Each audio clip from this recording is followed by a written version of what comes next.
It's the Locked On Flyers podcast for Wednesday, October 11th. Your daily dose of Flyers news, analysis, and high quality content that has a lineup for this Philadelphia Flyers team, Russ. So far, I don't know if it's the real lineup. Yeah, we will get to that, plus our goals for the season and how to judge them, and your mailbag questions, all on today's show. You're Locked On Flyers, your daily podcast on the Philadelphia Flyers. Part of the Locked On Podcast Network, your team every day.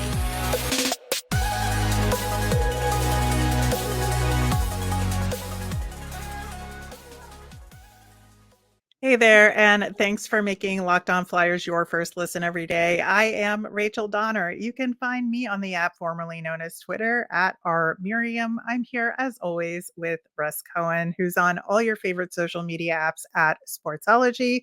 We as a show are on Twitter, Instagram, Threads, Blue Sky at Locked On Flyers as well.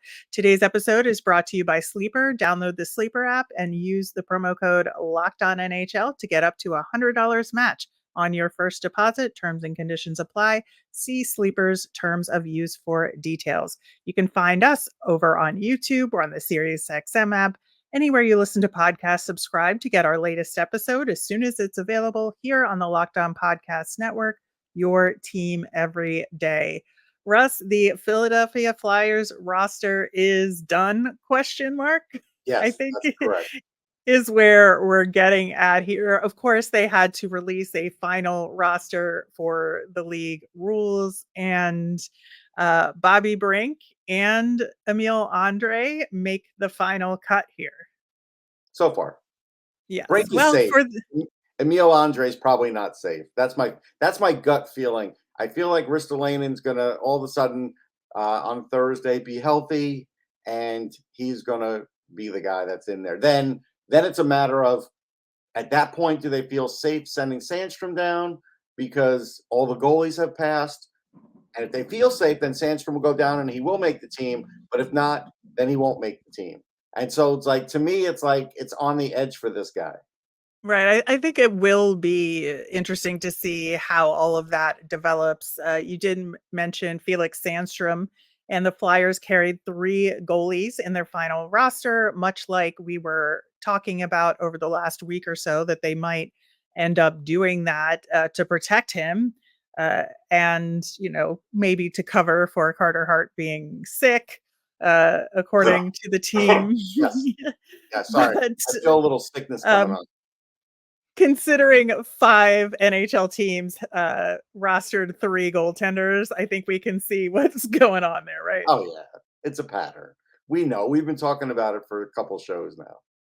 Yeah, absolutely. So I think the fact that somebody was on IR was not a huge surprise, maybe a small S surprise there. The fact that it was Ristolainen, I think, was a possibility given that we had heard he was banged up, but I think the fact that this was the way they chose to kind of end around the rules, so to speak, in order to protect everybody they wanted to keep everybody they wanted to at this point. I have to give them a little bit of a golf clap on this one, just Sure, yeah. I because, mean, it's good cap work right now, and yeah, but we'll see how it ends up. That's where right now it's only the middle part of it. yeah. So that's just part one, right? Is figuring Yes. out the machinations of the rules and doing everything you can to maximize your ability to get what you want out of it. Then part two is going to be actually icing a lineup Yeah. for tomorrow's season opener, and we'll have a more in-depth preview of that game on tomorrow's show and get to that. But if we're looking at practice lines as indication and based on what was said by Danny Briere, this is a vet heavy lineup here where we have that fourth line that we've gotten used to now.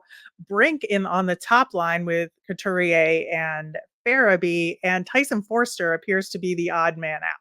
Yeah, which I thought he would get in the opening day lineup, so I guess he'll be in the press box. Okay, I mean, again, putting Brink and Couturier on the top line doesn't make sense to me. Maybe it's fool's gold. Maybe he's not going to actually do that. I don't think they're ready for that. I don't think Couturier is ready for that. You could give him all the respect you want, and I respect that part, but give it to him on the second or third line where right now that's the level he's playing at. Like I just, you know, it's going to probably change during the game. That's my guess. Yeah, it feels like this was just, let's try this out in practice Yeah, and see what we think. It's something they've done a little bit in the preseason with these combinations. They moved Brink up to that line at one point yeah, in the middle of one of the preseason games. So I wouldn't say that this is 100% locked down. It could be that these are who the personnel are and they'll switch them around a little bit, but I do think there's a little wiggle room here on the forward side. Now, on the blue line side of things, we have York and Sanheim, and then Mark Stahl and Sean Walker as a pair, and then Zamula with Sealer. The extra being Emil Andre, and then Risto, who was skating in practice, which was good. But clearly, that's the extra pairing, given that Risto is not eligible to play in this, the chances of him playing are kind of 50-50 right now. yeah. I'd say they're 50-50. Yeah, So I think these pairings are fascinating because it's not the most effective pairings we have seen in no, the preseason. But again, I think Mark Stahl sat for a lot of those games. So if you're gonna fit him in, maybe this is the way they feel like they need to do it. But we had seen Stahl with Sanheim, and that seemed to go okay as well too because they complemented each other, I think, a little bit better. But what do you think? yeah. All right. First off, let's answer John Tortorella. We've talked about Walker a lot, so saying you guys haven't talked about him, don't include us in that because we've talked about him a lot. Probably not what he wants to hear either, because he said he had a good camp, and I will disagree. I think there were moments of good, but he did not finish that camp strong at all. It was a terrible last game. Uh, Him and Stahl makes no sense. It still makes no sense. It'll never make No. sense. I would rather see Walker with Sealer, so I know there's someone playing defense there, and then I'd rather see Zamula with Stahl, so I know he's getting tutored. I don't understand why is that hard? Yeah, if you're gonna keep York and Sanheim together as that top pairing, which I Yeah, think is, it's a valid choice. I like Sanheim with Zamula, but I think York Sanheim works, as well. Then I agree with you. I think that's really what it needed to be. Maybe things will switch up, for the he will game have the right itself. touching, I get it, but he's used to switching up guys anyhow. So at this point, like, what's the difference? Yeah. I think with this blue line, you switch things up. Is that gonna change things with, the dominant hand or not? I I just don't think so. No, I'm not so But caught up on it.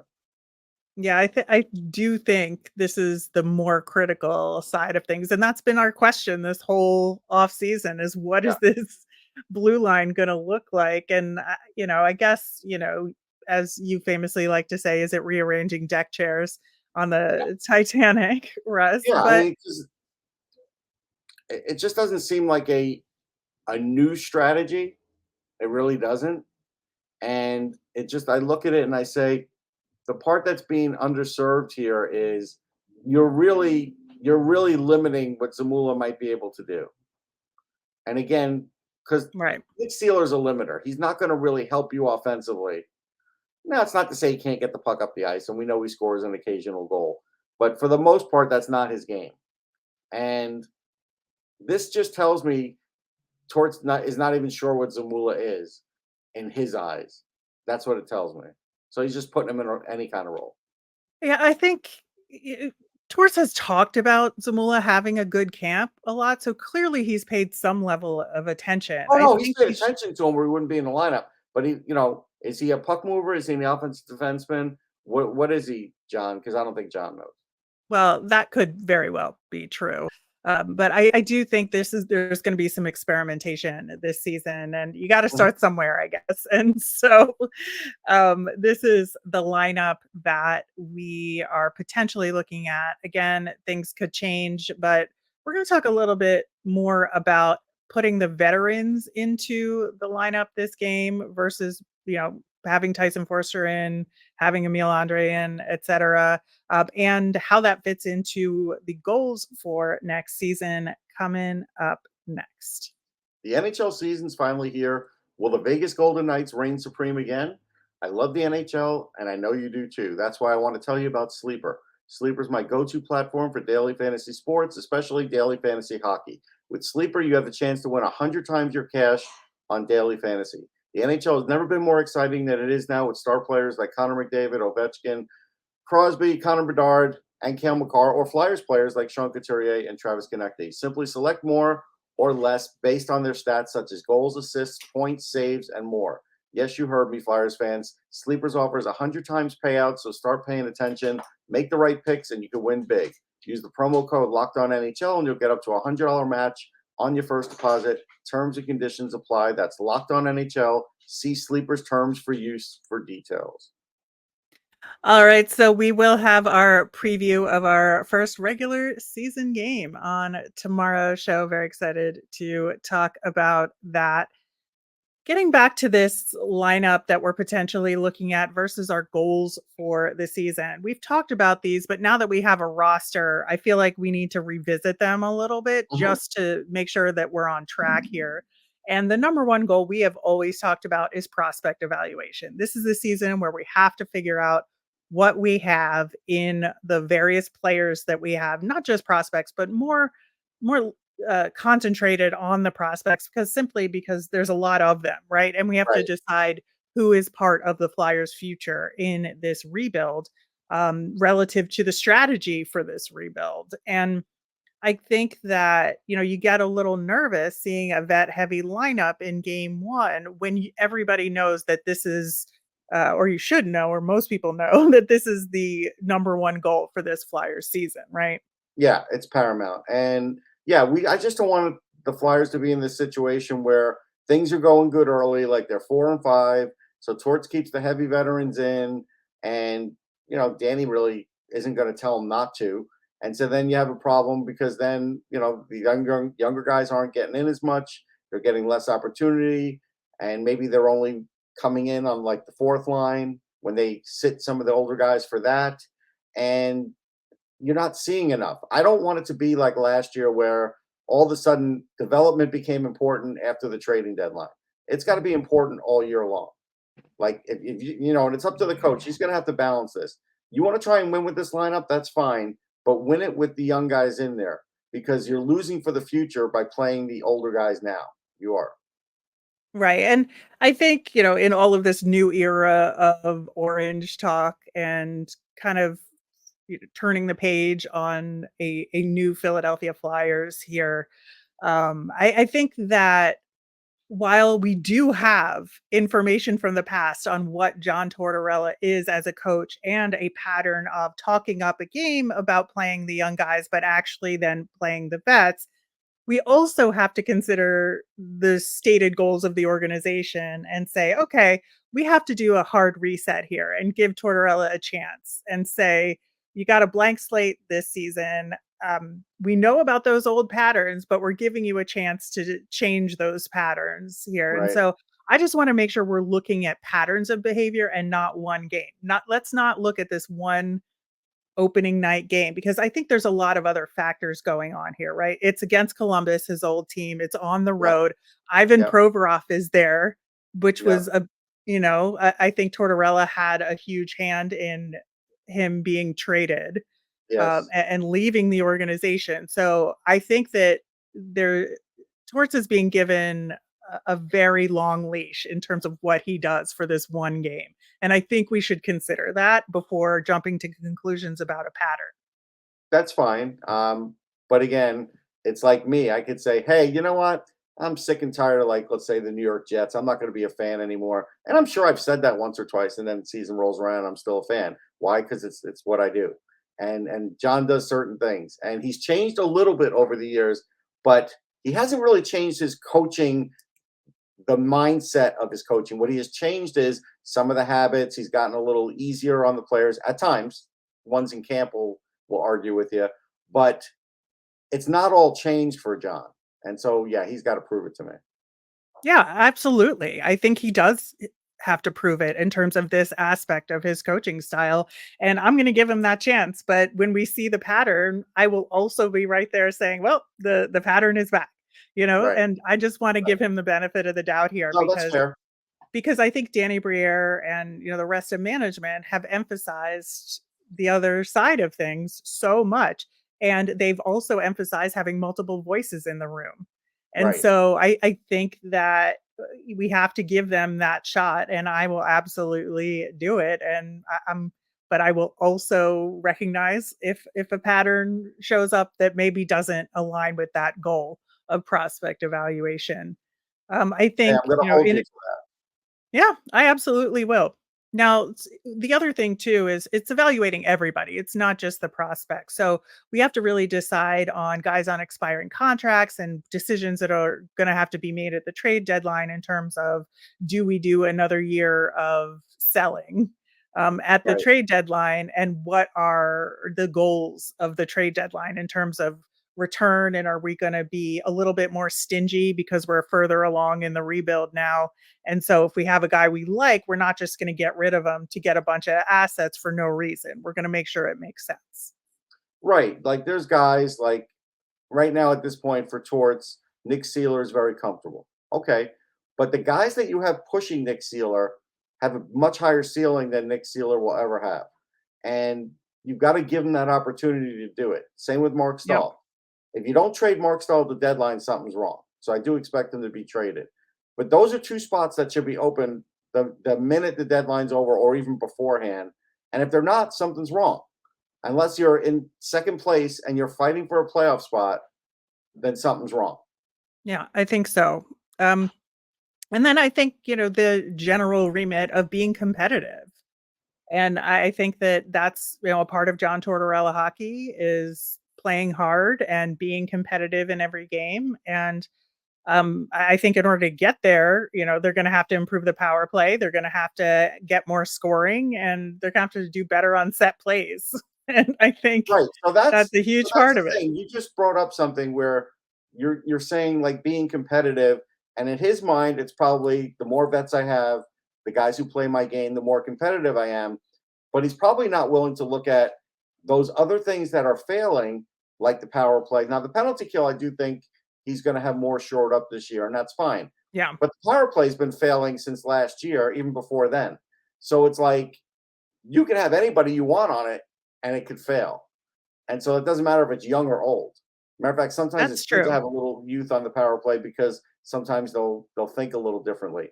But in the end, that's something where that doesn't mean vets are going to help you on that. And so that's something where I hope the coaching staff looks at that, because it's easy to say as a coaching staff, we're going to improve that. We haven't seen that in preseason. We haven't seen any improvement. Well, and that's where I think looking at the vets in a positive light helps out, because if you have Cam Atkinson returning at a decent level of his ability and Joel Farabee steps it up on the power play, that could be a really powerful power play top unit there, as long as it's deployed properly. And we'll be able to figure that out pretty quickly Yeah, because 5 to we'll 10 look at games the in, we'll have an systems. idea. Yeah, I think we'll be able to figure that out pretty quickly if this system is catering to those two in particular who should find really strong success on the power play. Yeah, I mean, again, it's good to have Sean Couturier and Joel and Cam Atkinson back, but they're really not the focus of the Flyers anymore and shouldn't be. Like, I know that sounds harsh, but it's just the way that's just the case, because Cam's not going to be here after this year. There'd be no reason to re-sign him. They're probably going to trade him. And Sean, who knows? We don't know. I mean, we have to see if he could play 50 games. Can he play 50 games? We don't know. So based on that, they're kind of like Flyers past. I know the Flyers put out a press release saying, look at all these guys that are drafted that are in the lineup. Yeah, but a couple of those guys that you're putting in are Flyers of the past. And at some point, Scott Lawton will be in that list too. And it's not because he's played badly. It's just inevitable. It's just, I hate to use that from Well, that's Endgame. the passage of time, right? Yes, but it's inevitable. Oh, Thanos. Okay, I was like, where are you going with that? Yeah, That Thanos. is, that is a Thanos reference. Okay. I think that with all of this, right, we've emphasized we have to look at patterns and not individual games. We've said that. I think there also is going to be a level of patience we'll have to have this season, which is really hard to do with I'm used to it, a but I know I'm a weirdo. Like, I yeah, get it. in terms of having a coach like John Tortorella and understanding he has a long history of being a certain kind of coach. And we dealt with this last year too, right? That there's a temptation to not be patient. This is a year of patience where you just have to deal with, some difficult games along the way, a lot of difficult games along the way. It's going to be a tough 82 games. And I think we just have to look at the bigger picture as much as possible here. Don't get bogged down in the weeds unless they start killing the whole lawn, as I like to say. Right. No, and that's a good saying. I mean, in the end, for me, there's joy in watching some of the young guys grow and get better and just seeing that youthful enthusiasm and things like that. If those things occur on this team, even if they have a bad record, it's okay. Like, that's what is supposed to happen when you're in the position they're in.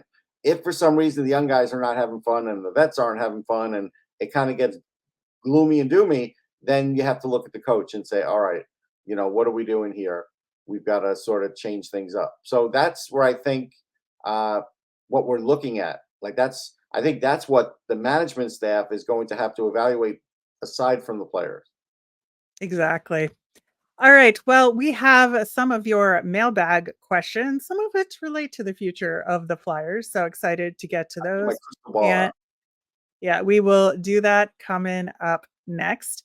This episode is brought to you by BetterHelp. Have you ever wondered why you struggle sometimes? Therapy can help you figure out what's holding you back so you can work for yourself instead of against yourself. It's super helpful for determining how to make decisions more effectively, learning positive coping skills, and how to set important boundaries. It empowers you to be the best version of yourself. It isn't just for those who've experienced major trauma or a specific incident. Anyone can benefit. So if you're thinking of starting therapy, give BetterHelp a try. It's entirely online and designed to be convenient, flexible, and suited to your schedule. You just fill out a brief questionnaire to get matched with a licensed therapist. And you can switch therapists at any time for no additional charge. Make your brain your friend with BetterHelp. Visit betterhelp.com/lockedonnhl today to get 10% off your first month. That's BetterHelp, HELP.com/lockedonnhl. All right. So I hinted at this mailbag talking about the future, and Scott has a great question. We know many on the current team are not in the long term plans for when they expect to be a contending team. Which of the players currently on the roster, including draft picks, do you expect to be on the team in, let's say, the 26-27 season? All right. So let me look at the roster here. I would say for 26-27, Farabee will be there. Um, I would say York is expected to be there. I would say, the younger guys, you're hoping that Brink and Forster, Andre, those kinds of guys are there. I'm going to count Andre just because he's on that opening night roster. Uh, Frost for sure. Then after that, Konecny's probably gone. Lawton's probably gone. Couturier will either age out or be traded by then, because then his contract will be a lot more tradable. Cam will Yep. be gone because, like I had mentioned Cam earlier in the show. And, guys like Delorier, once their contracts are up, that's pretty much it for them. Hathaway, same thing. So, like, that whole fourth line Paling's probably not there. He's a short-term solution. And so, a lot of these guys, to be honest. Yeah, I hope Noah Cates is around, Yeah, but Cates I too. don't. Cates. Yeah. Yeah, I think so. And then, of the draft picks or other prospects, I certainly hope Jennings and Ronnie Attard are a part of the Shinning future. and Adder will be there. I can't guarantee. Bonk will maybe be around. Bonk might be Um, there at that point. I can't guarantee about Zamula. and then Barkey, I Cutter don't know. Gauthier. Yeah, Gauthier will definitely be there. Kaplan, probably not yet. Bump, maybe. Uh, that's probably, Mitch Cup, obviously. You're hoping that Yep. time. Tuamala, I don't have great hope for right this moment. So it's a mixed bag, even, while they have a lot of these prospects, they're not all going to hit, folks. So that's it's hard to figure out which ones may or may not. So Yeah, I think that's a good starting off point there. A question from Tim, who will be in Columbus nice, for tomorrow night's game. a That's nice super place. cool. You have to get used to the cannon. Once the first goal scores and the Yeah. cannon goes off, then you kind of get used to it. There's also a Tim Hortons in the arena, which I love. Yes. Uh, so Tim wants to know, Russ is correct about the weakness of the power play. The coaching is the problem, not the personnel. We were just talking about this. Even though we scored on the 5-on-3 versus the Islanders, I saw a little shot taking. My question about the power play is, why don't the Flyers put their top scorers on the edge of the circle on the off wing for one-timers? It's a great question. We talked about that like last year. They don't have a hammer. Like I thought Farabee at some point would be that guy. I think Konecny could still be that guy. Cutter Gauthier will be that guy Yeah. at some point. That's the guy that will be that guy. But until then, yeah, they need to have somebody set up shop there. Every team's got one. Doesn't mean that that's going to be the guy that scores every time the power play's out, but you should have that shot generator. Yeah, I was going to say Cutter Gauthier is going to be that guy Oh, yeah. for the Flyers. You can just see it in his shot. It's Yes. tremendous. So I'm very excited for that day to come. But I think, they should be starting to set up their system in a way that you can plug him in Yes. in the near future. I think that's something that's really important in this year to develop in their power play. Josh wants to know, what does Travis Sanheim have to accomplish this season to be successful? Well, I think he still has to be on the plus side of the ledger for plus minus. Even on a bad team, he's got to be a leader. So that's something that's been, on and off with him in his Flyers career. I think he's got to get back to at least that 35-point mark, maybe even more, because you don't have Ivan Provorov, so maybe even 40. If he could do that, that's really successful. I'm setting the bar high because, he's making more money now, and they're missing some offensive components on the blue line. He's going to have to make up the slack. Yeah, I think this is a huge year for him. Absolutely. I think that he also needs to just get out of his own head a little bit. Yes. I think that he needs to be able to recover from having a bad game or two a little bit better and just go back out there and do his thing. Because when he's on and can really set things up offensively, he is really good at it. And I think he just plays, when he has confidence, he plays so well. And I think that he can really contribute offensively on this team if he wants to. He just has to get there and not get bogged down when he has like a terrible turnover, right? He has to turn it around and shake it off a little better. Aaron wants to know, you've mentioned the possibility of trading Travis Konecny at the deadline. What circumstances do you keep him versus trade him? If he's injured. Otherwise, he's getting traded. He's the top commodity on other than Carter Hart on the team to possibly trade. Not much time left on his deal. Not getting any younger. Has had some injury issues. So if he's healthy, I'm trading him. Yeah, I think I would put one asterisk to that, in that if you feel like you have done your job this season and you have a good sense of your prospects and everybody, and you're looking at the big picture as saying, we don't have enough of a Travis Konecny type player in our system, and we don't see anybody coming up the path that fits those roles for the next couple of years, then we consider keeping him. But I think that they should objectively know all these answers, and they should be able to plug those holes that Travis Konecny fills. Sure, but then what? That being said, there's only 1 year left on his deal after this, so that means you're keeping him for next year. Are you going with the same attitude next year, or are you going to re-sign him? no, I just think you're further along in the rebuild, and I think that you just look at it slightly differently. Again, it's a small asterisk, Okay, gotcha. but I think that in most circumstances, like, the chances of trading him are high unless you're really just getting nothing in return for him. For some, like, he has a bad year for Right. some reason and you can't get much in return. Then maybe you keep him for another year to give him a chance to get the stats up. Nope, that's fair. But yeah, that's kind of where I'm at. But that will do it for today's show. Thank you once again for listening. And if you want your question answered on our mailbag segment, make sure to get them in via Twitter at LockedOnFlyers. You can email us at lockedonflyers@gmail.com, or you can comment over on YouTube. I'm Rachel. I'm on the app formerly known as Twitter at rmiriam. That's RMIRIAM. I'm Russ. I'm at Sportsology, SPORTSOLOGY. Have a fantastic day.